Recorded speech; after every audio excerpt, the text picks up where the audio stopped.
G'day guys, this is Tia and welcome back to another Fallout 76 Playable Ghoul video. Today we have another sneak peek at the upcoming ghoulification feature being added to Fallout 76. This feature will be coming out early 2025, but the good folks at Bethesda allowed me to get some early hands-on footage and playtest with the ghoulification process so that I can show you guys how it all works. Today's video is going to be specifically talking about and explaining how the glow mechanic works for ghouls. If you missed my overview video, I'll have it linked in the description. That video will cover everything else you need to know. And if you'd like to see all of the perk cards that ghouls will have access to, I'll link that in the description as well. So, for those that don't know, ghouls are immune to radiation damage and are actually healed by it and empowered by it. That law-abiding fact is reflected here in the Playable Ghouls race. I'll explain it like this. Your regular health bar for you ghouls functions normal, the same as a human player health bar. You take damage, it goes down, you use healing items and it goes back up. That part is the same. Where they differ is when radiation gets involved. So forget what you know when it comes to how radiation currently works when it interacts with the health bar as a human. As a human, we all know radiation engulfs your existing health pool and shortens it with a red bar, acting as a health gate to reduce your total hit points. Whereas with the ghoul race, any radiation you do take will slowly empower your health bar as glow. This will not lower your total health, but instead take over your existing health bar with an invisible secondary glow-based health bar. Kind of like an overshield from Halo.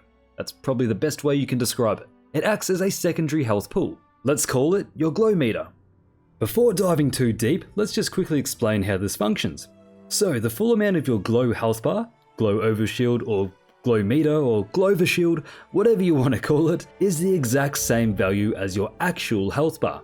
So if your character has 300 health, then your glow meter will have 300 points as well. If you have 500 health, then the glow also has 500 health, so on and so forth.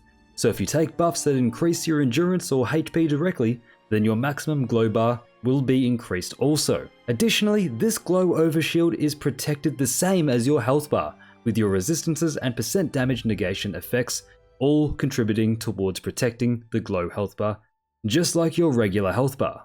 You receive this glow by taking radiation damage. As you can see in the footage, the toxic goo I consumed fully healed my regular health bar, and then once I was at full health, it then engulfed my health bar with a new glow radiation health meter. It's bright green, you can't miss it. Now, once I am at full health and once my health is taken over by this glow meter, playing the game like this from here, taking any damage from enemies will reduce your glow meter, and then eventually it'll start taking down your regular health bar. So, when your health bar is entirely engulfed in radiation, or glow, you will basically have a little bit of extra wiggle room with your health, kind of like an overshield from Halo, like I mentioned before. Additionally, when you have any amount of glow in your glow meter, you will then be able to take advantage of some of the more intricate ghoul perks, such as Radiation Power, to deal bonus damage per hit at the cost of glow, or Science Monster, which states that when you get hit, you deal bonus damage while you have glow, or maybe the Mad Scientist perk, which will spend some of your saved up glow for bonus energy weapons damage. So on and so forth, there are plenty of new ghoul related perks that utilize this glow mechanic. If you'd like to see a comprehensive breakdown on every ghoul perk, check out the video linked in the top right and the description like I mentioned before. Now all of these ghoul perks will also be synergizing with the legendary perk Feral Rage, which states that you can make these abilities cost 50% less glow than they normally would, which could be incredibly handy for these types of damage focused glowing ghoul builds, allowing you to use less of your glow meter and reserve more of it as a shield if you wish to, or you can just reserve more of it and utilize it for your abilities. Now we also have a lot of perks that will make it easier to take radiation damage and keep yourself stocked up fully on glow, such as reducing your radiation resistance, therefore taking more rad damage from regular sources with the perk Breathe It In, or you can utilize food and drink with Glowing Gut. Utilizing things like toxic goo, toxic water, spoiled ramen milk, shooting yourself with a gamma gun. All of these things will be fantastic and will be something that you will want to use to give yourself a large amount of radiation to keep yourself stocked up on glow.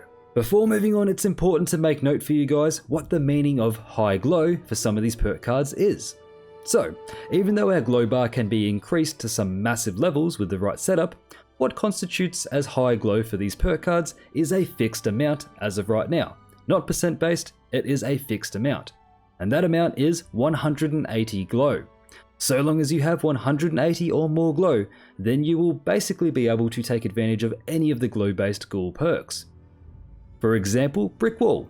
If you have 180 or more glow, and keep sustaining it to stay above 180, then you'll be completely immune to staggers no matter what. The second you dip below 180 glow, then you'll take staggers. That's just one example, but there's many perk cards that utilize 180 or high amounts of glow for their perk function. And it's not hard to stay topped up on your glow. And if your hit points are very high, you will rarely see your glow meter dip down below 180, especially if you're constantly using toxic goo or gamma guns. So in a nutshell, you will want to keep your glow up and rads in a constant state of fulfillment, via any means necessary. And as a final note for you guys, utilizing glow within a ghoul build will be pretty much universal. Unlike the feral meter mechanic, all ghoul builds will want to be utilizing the glow mechanic to get the best performance, damage, and survivability for their builds. So if you're planning on becoming a ghoul and trying out something new, prepare to breathe in those rads and start positively glowing. As for the aforementioned feral mechanic, I'll have a video covering that in detail once this gets released to the PTS, as that whole mechanic was not really finalized when I got to playtest this whole thing early.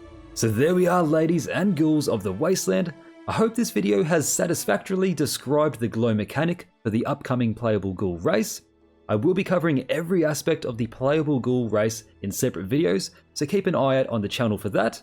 Let's roll the outro.